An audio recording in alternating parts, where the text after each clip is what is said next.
Okay, we're in session 6 of 1 Samuel. We're going to deal with chapters 17 and following. David and Saul. Again, to get you focused, we're of course focusing on the monarchy, the opening of it. Saul, the first king, and David's been anointed, but he's not in place yet. We're, as you realize, I think that 1 Samuel deals with the up through end of Saul. It closes with the death of Saul. 2 Samuel will deal with the career of David. And then 1 and 2 Kings will carry it from Solomon on and the civil war and the dividing of the kingdom. We will get to Chronicles, which will parallel 2 Samuel and 1 2 Kings, those three books, from the point of view of the southern kingdom itself. First book of Samuel. We've talked already about how Samuel rose to his office. We've seen Saul appointed, but with a very promising beginning, but we're going to see his folly and sin, especially in the coming chapters. And then, of course, David, who's been anointed, he'll have some service before Saul, and then he'll finish the book out with his years as a fugitive. And so that's a quick profile. In 1 Samuel 17, we have a story that I'm sure all of us have experienced. And let's just go through. It's interesting that this familiar story carries many lessons. We won't take the time to try to exploit that, but let's be sensitive to the fact that there's lots of application for you and I, because you and I face giants in our lives too. And hopefully we can face it with the same kind of power that David was able to draw upon. Now the Philistines had gathered together their armies to battle and were gathered together at Shochoh, which belongeth to Judah, and pitched between Shochoh and Azekah in Ephes-Dammim. And that's the coast of Damin, but anyway, it'll be to the west of Bethlehem and all of that. And Saul and the men of Israel were gathered together and pitched in the valley of Elah and set the battle in array against the Philistines. Now, if you take a look at Israel and you zero in on the Dead Sea and westward, you're going to have the region that most of our activities are going to deal with. If you go just west of Bethlehem, you find the valley of Elah, just a little bit southwest of Jerusalem, and that's where this whole episode this drama is going to take place. The Philistines stood on a mountain on the one side, and Israel stood on the mountain on the other. There was a valley between them. And there went out a champion out of the camp of the Philistines named Goliath of Gath, whose height was 6 cubits and a span. And if you assume that's an 18-inch cubit, you're talking a guy that's about 9 feet 9. Some scholars believe that there was a 21-inch cubit, and if so, he's over 10 feet tall. And so it's he's pretty terrifying. The two armies apparently intimidate each other anyway, so this whole idea of having a champion go out and settle the day was the proposal. And so obviously the Philistines surfaced this giant, and we're going to talk a little bit more about him. He's their great champion. And can you imagine how terrifying that would be? Here's a professional, a guy's been a trained warrior all his life, who's literally about 10 feet tall, who's going to take him on. And now, if Saul had really been walking in the Spirit, he would have claimed Deuteronomy 20 or whatever and taken him on. But when people are out of fellowship with God, they can only lead into defeat. And that was Saul's pattern. He had a helmet of brass upon his head, and he was armed with a coat of mail, and the weight of the coat was 5,000 shekels of brass. That's about 125 pounds. You can figure about 40 shekels per pound. And but when they say brass, it's really what you and I would call bronze. But nevertheless, an armor of this kind, by the way, is found in the the Syrian sculptures. Apart from the javelin, all of his defensive armor was bronze, and those that were for attack were of iron. And the iron, as I mentioned before, those of us who remember our study from Judges, was a unique proprietary technology of the Philistines, at least in that region. And he had greaves of brass or bronze upon his legs and a target of brass between his shoulders. A target or gorget. It's a piece of armor protecting the throat, sort of an ornamental collar typically, covering the throat and sometimes part of the shoulders. The staff of his spear was like a weaver's beam, and his spear's head weighed 600 shekels of Ireland, or about 15 pounds, just the tip. Can you imagine? And one bearing a shield went before him. So this is what they're facing. Can you imagine volunteering to face this guy on behalf of your constituency? Terrifying stuff. And he stood and he cried unto the armies of Israel and said unto them, Why are ye come out to set your battle in array? Am I not a Philistine, and ye servants to Saul? Choose you a man for you, and let him come down to me. And if he be able to fight with me and kill me, then we will be your servants. But if I prevail against him and kill him, then shall ye be our servants and serve us. The Philistine said, I defy the armies of Israel this day. Give me a man that we may fight together. So that's the proposal. Incidentally, the Targum of Jonathan, incidental thing, states that Goliath went on to boast that it was he who killed Hophni and Phinehas, and he's the one that carried the ark to the house of Dagon, and on many occasions had slaughtered Israelites. So he apparently is a man of some repute in the region, as one can imagine. This idea of a battle being determined by champions, a contest between two warriors, is also, that in the Trojan War we had Achilles and Hector and so forth. It's an ancient tradition in some respects. So Saul and all Israel heard these words of the Philistine. They were dismayed and greatly afraid. That's sort of understandable in the flesh, isn't it? Can you imagine? It's glib for us who've read the story and know how it ends to say, gee, what are they afraid of? But let's face it, that's tough stuff. And now David was the son of that Ephrathite of Bethlehem, Judah, whose name was Jesse. And he had 8 sons. And the man went among men for an old man in the days of Saul. So Jesse's getting on in years. We can infer that from a number of cases here anyway. And the 3 eldest sons of Jesse went and followed Saul to the battle. And the names of these 3 sons that went to the battle were Eliab, the firstborn, and next to him Abinadab, and third Shammah. Now David was the youngest, and the 3 eldest followed Saul. So David was around from time to time, but he really operated out of his home, which was in Bethlehem. David went and returned from Saul to feed his father's sheep at Bethlehem. He didn't remain permanently. Remember, he went back and forth when he served Saul in the earlier chapters. So he'd visit the court when he could, but at the same time he didn't neglect his responsibilities at home. And the Philistine, namely Goliath, drew near morning and evening and presented himself 40 days. Jesse said unto David his son, now we're shifting back to Bethlehem at home. Jesse the father said to David his son, Take now for thy brethren an ephah of this parched corn and these 10 loaves, and run to the camp of thy brethren. The parched corn is a grain that's been plucked just as it was ripening, and then it was roasted in a pan or in some iron plate. Arabs still eat parched corn.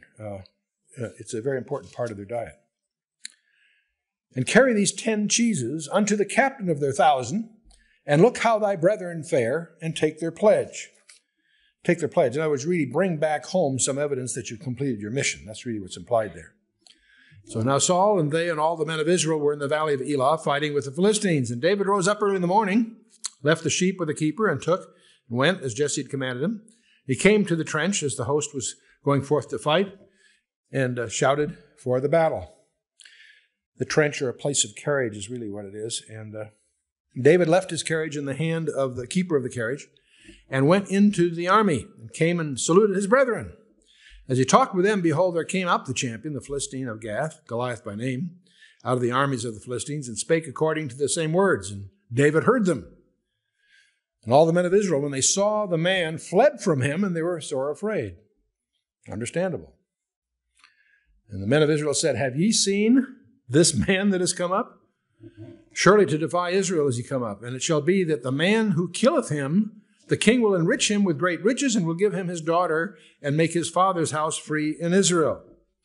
In other words, that he will not only get great riches, he will get the king's daughter to wed, and he will be his house free, which means that the family would be free of any forced labor or any contributions to the crown. Now, he gets a tax-free status, so to speak. So that's the incentive. Obviously, Saul is hoping someone will rise to this occasion. And David spake to the men that stood by him, saying, What shall be done to the man that killeth this Philistine and taketh away the reproach from Israel? For who is this uncircumcised Philistine that he should defy the armies of the living God? As they say in the Marine Corps sometimes, there's always a few percent that don't get the word, No, David's attitude is, come on, guys, what's going on here? And the people answered him after this manner, saying, So shall it be done to the man that killeth him. In other words, they relate to David what the prize will be if you kill him. And Eliab, his eldest brother, this is the firstborn of Jesse's sons, heard when he spake unto the men, and Eliab's anger was kindled against David. And he said, Why camest thou down hither? And with whom hast thou left those few sheep in the wilderness? I know thy pride and the naughtiness of thine heart, for thou art come down that thou mightest see the battle. So his brothers are picking on him. Do you sense a parallel, by the way? Do you remember a guy by the name of Joseph, whose brothers resented him and were envious and so forth? There's a very, very similar parallel here. And of course, Satan always surfaces people that will say it can't be done. I assume you've run into some of those. Now, I might mention that Eliab was probably unaware that Samuel had anointed David to ultimately be king. In fact, that whole procedure may have been interpreted by his brothers as simply Samuel anointing David for service with Samuel. They may not have realized the implications of that event that occurred earlier. David said, What have I now done? Is there not a cause? And he turned from him toward another and spake after the same manner. And the people answered him again after the former manner. When the words were heard which David spake, they rehearsed them before Saul, and he sent for him. David said to Saul, here's David, this young kid, is now up before the king. David said to Saul, Let no man's heart fail because of him. Thy servant will go and fight with this Philistine. This kid's don't let anybody get panicked. I'll go. You can only imagine Saul's reaction, Saul said to David, Thou art not able to go against this Philistine to fight with him, for thou art but a youth, and he a man of war from his youth. David said to Saul, Thy servant kept his father's sheep, and there came a lion and a bear, and took a lamb out of the flock. And I went out after him, and smote him, and delivered out of his mouth. And when he arose against me, I caught him by his beard, and smote him, and slew him. Thy servant slew both the lion and the bear, and this uncircumcised Philistine shall be as one of them, seeing he hath defied the armies of the living God. It's interesting to see David's perspective. David, he's fearless. In fact, I'll show you in a few minutes how fearless he really was. He was far more fearless than most people have any idea. And he was quite knowledgeable, as you'll find out shortly. By the way, the Syrian bear was regarded as especially ferocious and appears to be more dreaded than the lion was. But in any case, that was in David's history, who he recounts it for the king. God tested David privately earlier with the lion and the bear.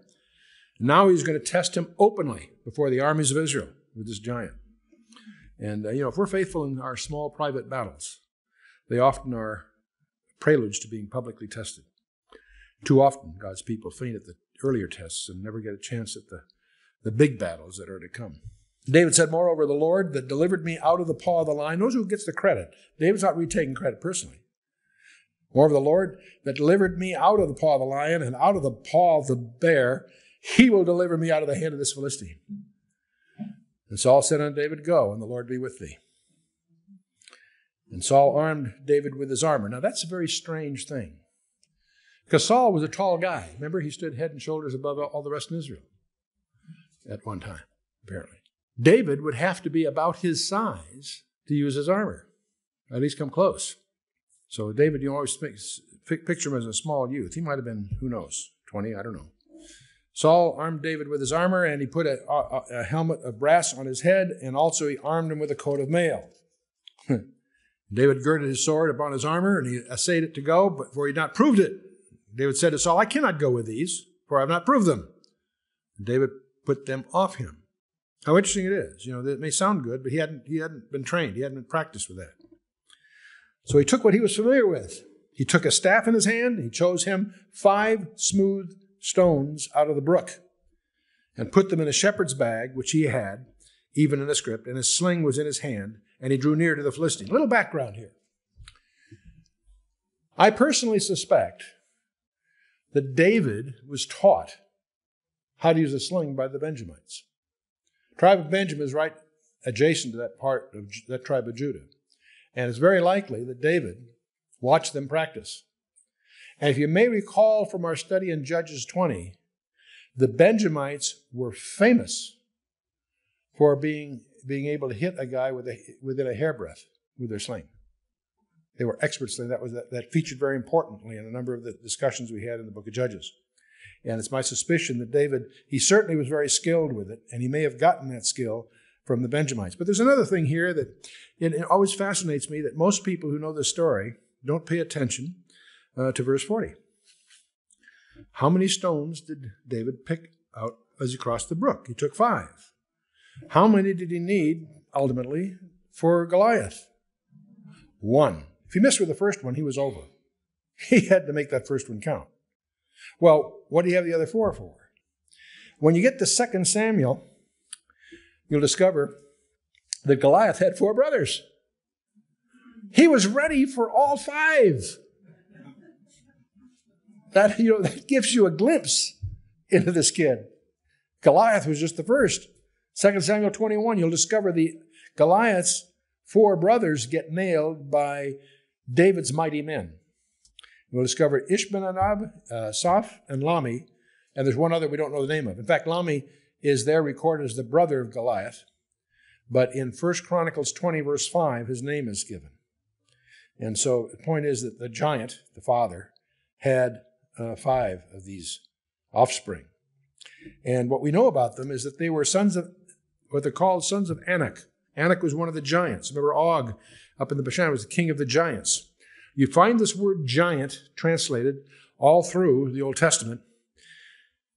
The word is often the translation for the Nephilim or the Rephaim, but they're translated giants. They happen to be giants, but that's not perhaps the most distinguishing feature, because they also had 6 fingers and 6 toes.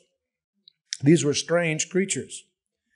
And they're called the Rephaim, and they're also called the Nephilim. And to really understand this, you got to get into Genesis chapter 6 and understand who the Nephilim really were, and understand that they weren't restricted to just before the flood. The flood was sent to wipe them out, because Satan's approach was to corrupt the genealogy of humankind.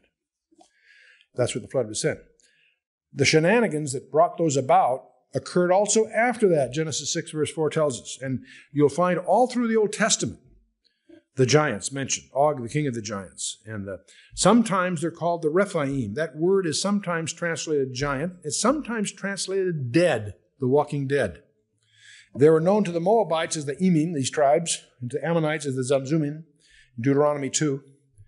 If you're sensitive to this and do your homework, you'll discover they pervade the Old Testament. It's very important to understand that these were strange creatures. They weren't just large and oversized. The words that are used here are translated giants and dead and so forth. There's a strange passage in Isaiah 26, which implies they're not eligible for resurrection. Christ never became a Nephilim and died for them. Different breed. Spooky stuff. Don't want to get into it all here. We take the classic, what's called the angel view of Genesis 6, which the ancient rabbis held and what the early church held up until the 5th century. It's tragically not taught in seminaries anymore, but it's the one that unquestionably we feel is portrayed in Scripture and is very relevant to your understanding of the Old Testament as well as some very important prophetic passages. So I'll leave that as a project for you to go on. But meanwhile, the Philistine came on and drew near to David, and the man that bare the shield went before him. And when the Philistine looked about and saw David, he disdained him, for he was but a youth and ruddy of fair countenance. The Philistine said to David, "Am I a dog that thou comest to me with staves?" And the Philistine cursed David by his gods. And the Philistine said to David, "Come to me, and I will give I'll give thy flesh to the fowls of the air and to the beasts of the field."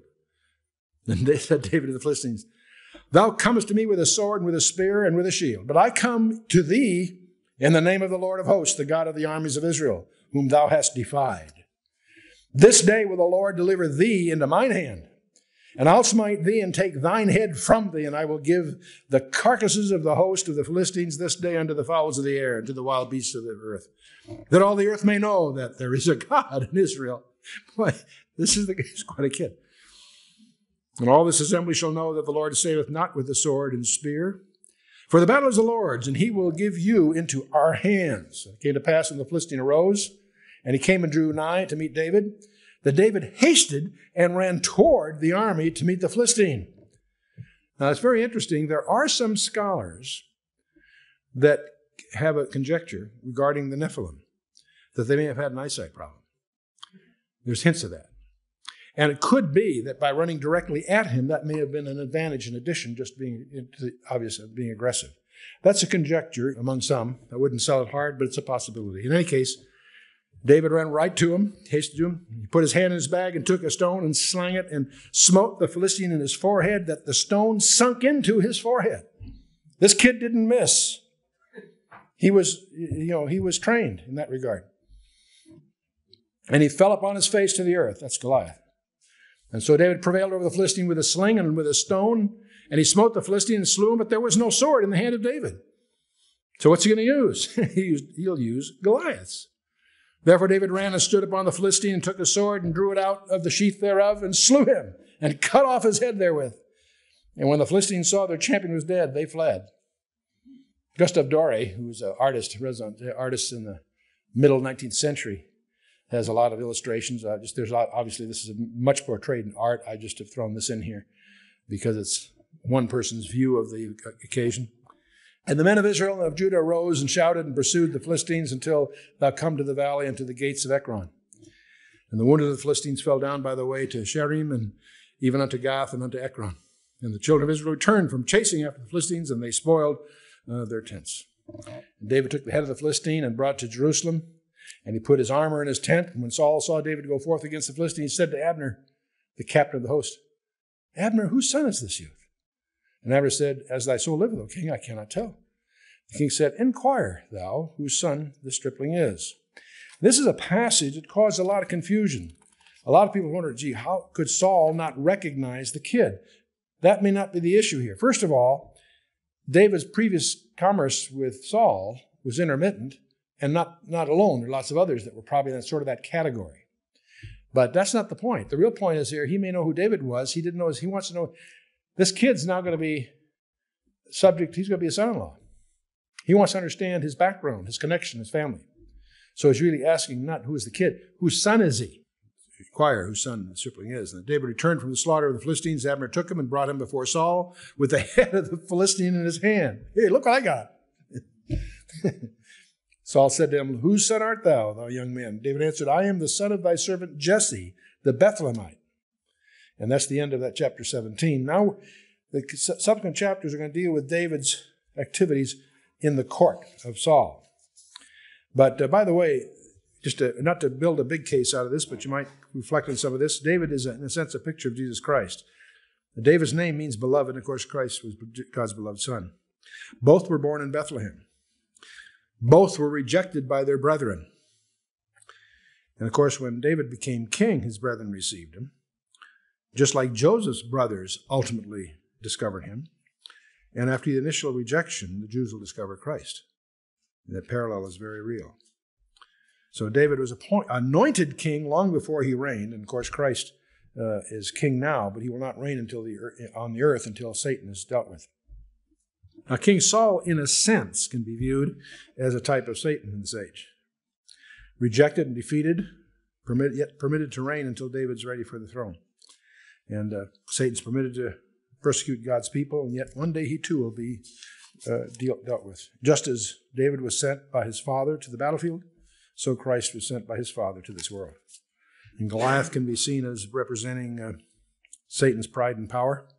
You can read Luke 11, 14 through 23, and as put that in your notes to check into, Satan's the strong man guarding his goods, as the people under his control.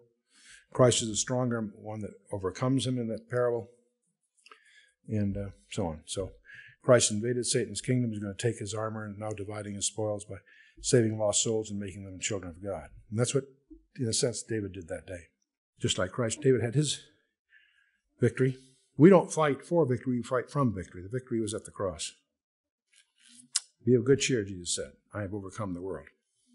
Okay, we're in chapter 18, David and Saul's court. It came to pass, when he had made an end of speaking unto Saul, that the soul of Jonathan was knit with the soul of David, and Jonathan loved him as his own soul.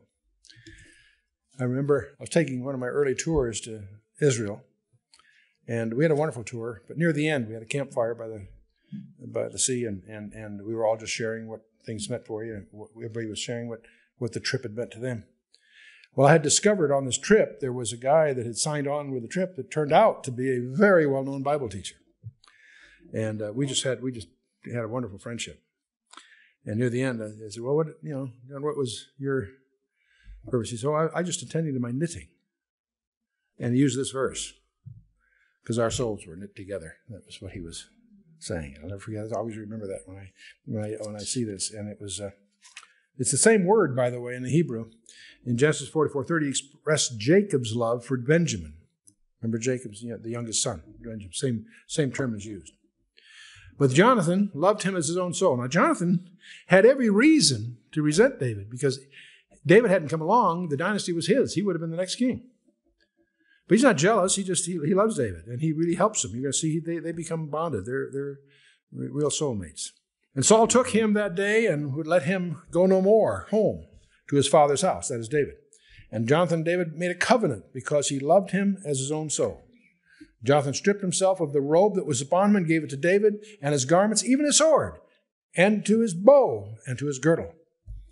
He stripped himself of his own royal regalia and gave it to David. This is in effect probably in recognition of David's divine election to be king. There's other examples of this kind of thing in classical literature, but I'll just keep moving on. David went out whithersoever Saul sent him and behaved himself wisely. And Saul set him over the men of war. He was even on top of Saul's personal bodyguard, at least at this point. And he was accepted in the sight of all the people, and also in the sight of Saul's servants. So David was popular. Everybody liked him. It came to pass, as they came, when David was returned from the slaughter of the Philistine, that women came out of all the cities of Israel singing and dancing to meet King Saul with tabrets and with joy and with instruments of music. The women answered one another as they played and said, Saul hath slain his thousands and David his 10,000s. That didn't sit too well with Saul, of course.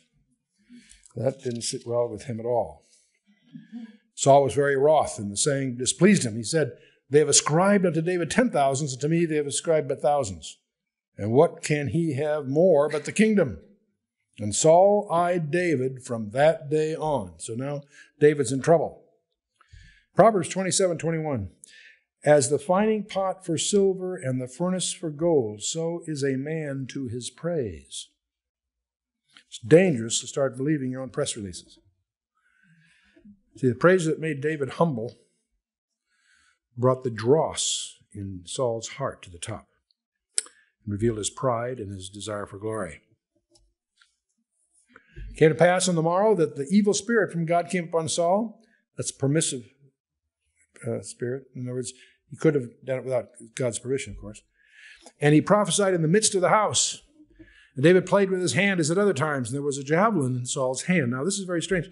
It seemed that Saul seemed to have a javelin in his hand a lot. He may have had it like a scepter, and that was an ancient custom that some kings did that. They had a javelin like you and I think of a scepter. And Saul cast the javelin, for he said, I will smite David even to the wall with it. And David avoided out of his presence twice. This happened twice, not just once. Saul was afraid of David because the Lord was with him, and he was departed from Saul. So Saul, rather than recognizing the situation as reality, it struck him with terror. Therefore Saul moved him from him, and made him captain over 1,000. In other words, he demoted him. And he went out and came out and in before the people. And David behaved himself wisely in all his ways, and the Lord was with him. Wherefore, when Saul saw that he behaved himself very wisely, he was afraid of him. And all Israel and Judah loved David because he went out and came in before them. He's a man of the people, in other words. And Saul said to David, Behold, my elder daughter Merab, her will I give thee to wife. Only be thou valiant for me and fight the Lord's battles.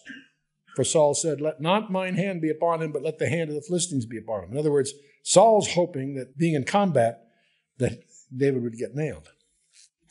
David said to Saul, Who am I? And what is my life or my father's family in Israel, that I should be a son-in-law of the king? So there's David's humility is right out there in front.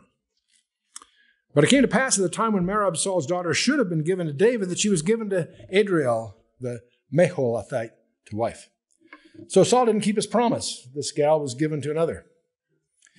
And Michal, Saul's daughter, that's another daughter he had, loved David. And they told Saul, and the thing pleased him, because he sees this, you see, as an opportunity. And Saul said, I will give him her, that she may be a snare to him, and that the hand of the Philistines may be against him. Wherefore Saul said to David, Thou shalt this day be my son-in-law, in one of the twain, in one of the two daughters. And Saul commanded his servants, saying, commune with David secretly, and say, behold, the king hath delight in thee, and all his servants love thee. Now therefore be the king's son-in-law. And Saul's servants spake these words in the ears of David, and David said, seemeth it to you a light thing to be a king's son-in-law, seeing that I'm a poor man and lightly esteemed? The servants of Saul told him, saying, on this manner spake David. And Saul said, thus shall you say to David, the king desireth not any dowry, but 100 foreskins of the Philistines, to be avenged of the king's enemies. Interesting trophy to bring home, huh? But Saul thought to make David fall by the hand of the Philistines. Knock off 100 of these guys, and that's your price instead of a usual dowry. When the servants told David these words, it pleased David well to be the king's son-in-law. The days had not been fulfilled yet. Wherefore David arose and went, he and his men, and slew the Philistines 200 men. He got twice as many. And David brought their foreskins and gave them all in full tally to the king, that he might be the king's son-in-law. And Saul gave him Michal, his daughter, to wife. I'm sure Saul was very disappointed that David was so successful. I don't know how you would dramatize this on a TV special or a movie, Bring in those bags, guys. What do you do? Spill them on the floor and count them? I don't know. King James can be very graphic. There's a number of my favorite passages that are more explicit in the King James than any of the so-called modern euphemisms around. But enough of that. And Saul saw and knew that the Lord was with David, and that Michal, Saul's daughter, loved him. And Saul was yet the more afraid of David. Saul became David's enemy continually, and the princes of the Philistines went forth. And it came to pass that after they went forth, that David behaved himself more wisely than all the servants of Saul, so that his name was much set by. So go to Samuel 19. And Saul spake to Jonathan his son and to all his servants that they should kill David. Get the picture here. David has been anointed to be king, but the king is plotting to kill him. And the king has resources, visible and invisible resources. And David's in trouble. But he's got an ally, Jonathan, the king's son. Jonathan, Saul's son, delighted much in David. And Jonathan told David, saying, Saul, my father, seeketh to kill thee. Now, therefore, I pray thee, take heed to thyself until the morning, and abide in a secret place, and hide thyself. And I will go out and stand beside my father in the field where thou art. And I will commune with my father of thee, and what I see, that will I tell thee. And Jonathan spake good of David unto Saul his father, and said unto him, let not the king sin against his servant, against David, because he hath not sinned against thee, and because his works have been to thee ward very good. For he had put his life in his hand, and slew the Philistine. And the Lord brought a great salvation for all Israel. Thou sawest it, and thou didst rejoice. Wherefore then wilt thou sin against innocent blood to slay David without a cause? And Saul hearkened to the voice of Jonathan. And Saul sware, as the Lord liveth, he shall not be slain. Is Saul being hypocritical here? Or is he a manic depressive? Is he subject to mood swings? Don't know. That's not clear. But he swears before God that he'll not kill David. Jonathan called David, and Jonathan showed him all these things, and Jonathan brought David to Saul, and he was in his presence as in times past. Looks like everything's hunky-dory, huh? And there was war again, and David went out and fought with the Philistines, and slew them with a great slaughter, and they fled from him. And the evil spirit from the Lord was upon Saul as he sat in his house with his javelin in his hand, and David's there playing with his harp. And Saul sought to smite David even to the wall with the javelin, but he slipped away out of Saul's presence, and he smote the javelin to the wall, and David fled and escaped that night. So there's apparently a third time that he escaped in the nick of time. Saul also sent messengers unto David's house to watch him and to slay him in the morning. He's in trouble. And Michal, David's wife, told him, saying, if I save not thy life tonight, tomorrow thou shalt be slain. So Michal let David down through a window, and he went and fled and escaped. Now, it's also very reminiscent, this whole episode, very reminiscent of, remember Rahab at Jericho, and also you may remember Saul, who was called Paul later, was led out of Damascus the same way. It's possible that her window was strategically placed on a wall or something. Anyway, he slipped out and escaped. Michal then takes an image, an idol, by the way, a teraphim, and laid it in the bed and put a pillow of goat's hair for his bolster and covered it with a cloth. You know, it's interesting. She's helping him right now, but their marriage is not a happy one, because later on, when David's in exile, the next few chapters, Michal is going to be given by Saul to another man. That's in chapter 25. But David will get her back when he starts reigning as king at Hebron. Her attitude toward David, though, leads to a total separation later, so it was not a happy relationship, downstream. But now there's another interesting aspect to this ruse here. By the way, the reason she has an idol, which is a no-no, according to Mosaic Judaism, but she was barren, and that may be one of the reasons that she has a teraphim in secret because of her barrenness. Now Josephus relates that Michal placed a still-moving goat liver in the bed to make the messengers believe that there was breathing, because it can still throb for a while. And that's Josephus recounts that, just to add a little color to the thing. Can you imagine? So if you're ever going to, sneak out at night and put something in your bed, you might consider just putting goat's liver in there. So, okay. I've never tried it, but, Josephus, I don't know. Yeah, okay. So anyway, the idea is to make it look like David's sick in bed is the whole point. And so when Saul sent his message to take David, she said, he is sick. Saul sent the message again to see David, saying, bring him to me in the bed that I may slay him. Saul's upset. And when the messengers were come in, behold, there was an image in the bed with a pillow of goat's hair for his bolster. And Saul said to Michal, why hast thou deceived me so and sent away mine enemy, that he has escaped? Michal answered and said, he said unto me, let me go, why should I kill thee? In other words, she tries to make it look like, David threatened her life. That's why she did this. So David fled and escaped and came to Samuel at Ramah and told him all that Samuel had done in him, and he and Samuel went and dwelt in Naioth. Now the word Naioth refers to some special dwellings. That Ramah was Samuel's hometown. And this is also where there are allusions here, like it's a school, that this is where Samuel had a school for the prophets. We don't know a lot about it. It's only alluded to from time to time. It was told Saul, saying, behold, David is at Naioth at Ramah. So there's apparently a collection of buildings there, this school thing that Samuel was in charge of. And Saul sent messengers to take David, and when they saw the company of the prophets prophesying, and Samuel standing as anointed over them, the Spirit of God was upon the messenger of Saul. So they also prophesied. And what's implied by the prophesied here, they're in a trance. They're in an ecstatic trance of some kind. They were, and so the messengers also get in this mode. And when it was told Saul, he sent other messengers, and they prophesied likewise. And Saul sent the messengers again a third time, and they prophesied also. When he also went to Ramah and came to a great well that is in Seku, and asked and said, where are Samuel and David? And one said, behold, they be at Naioth at Ramah. And he went thither to Naioth and Ramah, and the Spirit of God was upon him also. In other words, upon Saul. And he went on and prophesied until he came to Naioth and Ramah, and he stripped off his clothes also and prophesied before Samuel in like manner. Lay down naked all that day and all that night. Wherefore they say, is Saul also among the prophets? Because he also got involved in this ecstatic thing. So now this starts really David fleeing into exile. David fled from Naioth and Ramah and came and said before Jonathan, what have I done? What is mine iniquity? What is my sin before thy father? They seeketh my life. He said unto him, God forbid thou shalt not die. Behold, my father will do nothing, either great or small, but he will show it to me. And why should my father hide this thing from me? It is not so. Jonathan can't really believe that Saul is really doing all this. David sware moreover and said, thy father certainly knoweth that I have found grace in thine eyes. And he saith, let not Jonathan know this, lest he be grieved. But truly as the Lord liveth, as thy soul liveth, there is but a step between me and death. And the Hebrew commentators say about that step is really referring to the fact that he took a step to duck the javelin. That's really what's implied by the language here. And then said Jonathan to David, whatsoever thy soul desireth, I will even do it for thee.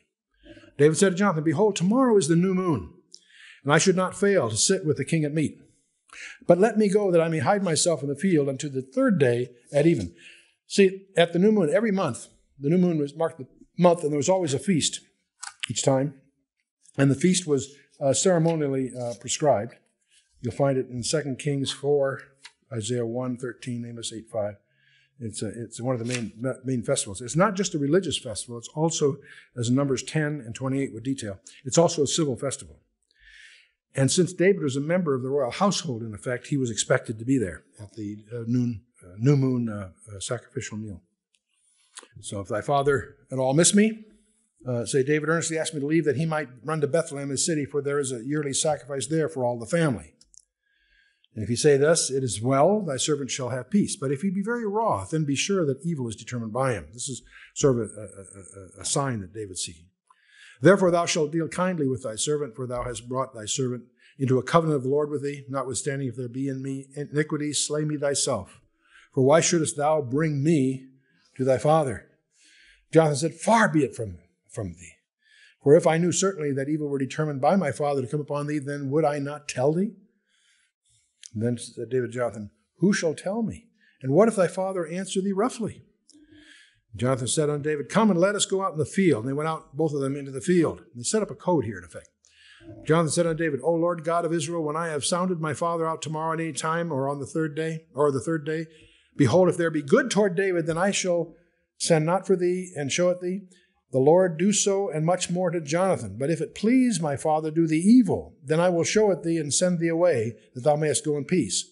And the Lord be with thee as he hath been with my father. Thou shalt not only while yet I live show me kindness of the Lord, that I die not. What he's talking about here is that when David gets to be king, he's asking that he and his progeny get protected by the king for this commitment. But also thou shalt not cut off thy kindness from my house forever, no, not when the Lord hath cut off the enemies of David, every one of them from the face of the earth. So Jonathan made a covenant with the house of David, saying, let the Lord even require it at the hand of David's enemies. And Jonathan caused David to swear again because he loved him, for he loved him as he loved his own soul. And then Jonathan said to David, tomorrow is the new moon, and thou shalt be missed because thy seat will be empty. And when thou hast stayed 3 days, then thou shalt go down quickly and come to the place where thou didst hide thyself when the business was in hand, and thou shalt remain by the stone Ezel. And I will shoot 3 arrows on the side thereof, as though I shot at a mark. And behold, I will send a lad, saying, go find out the arrows. And if I expressly say to the lad, behold, the arrows are on this side of thee, take them and come thou, for there is peace to thee and no hurt, as the Lord liveth. But if I say thus to the young man, behold, the arrows are beyond thee, go thy way, for the Lord hath sent thee away. So that's the code that they've set up in effect. As touching the matter which thou and I have spoken of, behold, the Lord be between thee and me forever. So David hid himself in the field, and when the new moon was come, the king sat him down to eat meat, and the king sat upon his seat, as at other times, even upon the seat by the wall. And Jonathan arose, and Abner by Saul's side, and David's place was empty. Abner is the head of the army, and so that it was obvious because of the protocol, the seating, that David's seat was conspicuous and that it was empty. Nevertheless, Saul spake not anything that day, for he thought something hath befallen him. He is not clean. Surely he is not clean. In other words, he would have to be ceremonially clean in order to participate in this dinner. But see, that uncleanness would expire at sunset. So even if that was an excuse for the first day, it wouldn't pertain to the second and third day. See, it came to pass on the morrow, which was the second day of the month, that David's place was empty. And Saul said unto Jonathan's son, wherefore cometh not the son of Jesse to meat, neither yesterday nor today? And Jonathan answered Saul, David earnestly asked leave of me to go to Bethlehem. He said, let me go, I pray thee, for our family hath a sacrifice in the city, and my brother, he hath commanded me to be there. And now if I have found favor in thine eyes, let me get away, I pray thee, and see my brethren. Therefore he cometh not unto the king's table. Then Saul's anger was kindled against Jonathan. See, Jonathan's risking his own life here, in effect, with these stories. His anger was kindled against Jonathan. He said unto him, thou son of perverse rebellious woman, do not I know that thou hast chosen the son of Jesse to thine own confusion, and unto the confusion of thy mother's nakedness? He's even accusing Jonathan of having doubtful heritage here. For as long as the son of Jesse liveth upon the ground, thou shalt not be established, nor thy kingdom. Now he's pointing out to Jonathan that Jonathan's loyalty for David is undermining the dynasty, Saul's and Jonathan's and so on. Wherefore now send and fetch him unto me, for he shall surely die. Jonathan answered Saul his father and said unto him, wherefore shall he be slain? What hath he done?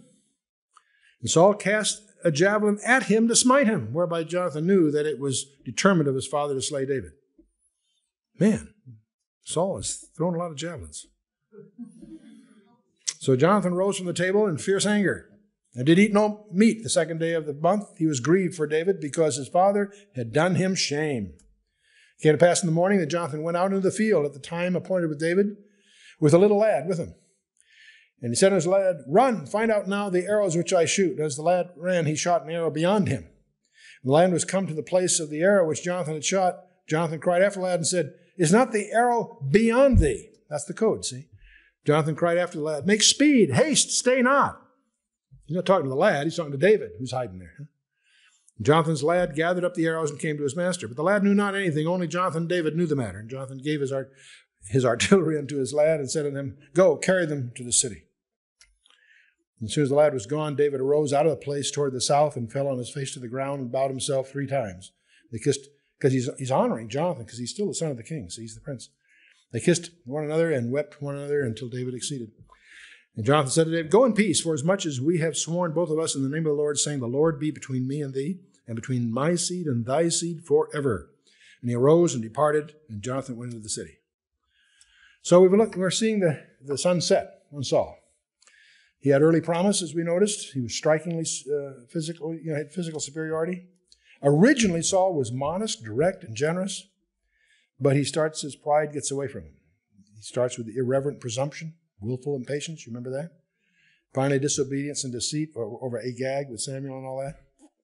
He didn't destroy the Amalekites. That's a key thing. And he's going to have his climax in the session after next with the witch at Endor. Very spooky story. In our next session, we're going to explore a series of chapters that with David fleeing as a fugitive, David in exile. And a number of interesting episodes occur in that session. And following all of that, in the final session, which will be the session after next, Samuel will have died by then. Saul is in panic because Samuel was his only friend. And he resorts to consorting with a medium. That's a strange story because Samuel shows up at that seance. And boy, does that raise some questions that we'll be talking about when we get there. They're very appropriate for our Halloween season. And that will conclude Samuel, the book of 1 Samuel, which is primarily focusing on the career of Saul. And 2 Samuel will deal with the rise of David as a king. Let's stand for a closing word of prayer. Well, Father, we thank you for your word. We thank you for the example of David, how we thrill at his courage and conviction and his confidence, not in his own skills, but in the God of Israel. What an example he gives all of us, because we all encounter our giants, those things that we think we can't overcome. And yet, Father, help us to understand that you have overcome the world. We thank you, Father, for David's example. We thank you for your word. We also thank you for the lessons of his failures, that we might learn from them too, as we commit ourselves, Father, into your hands, in the name of Yeshua, our Lord and Savior, Jesus Christ. Amen.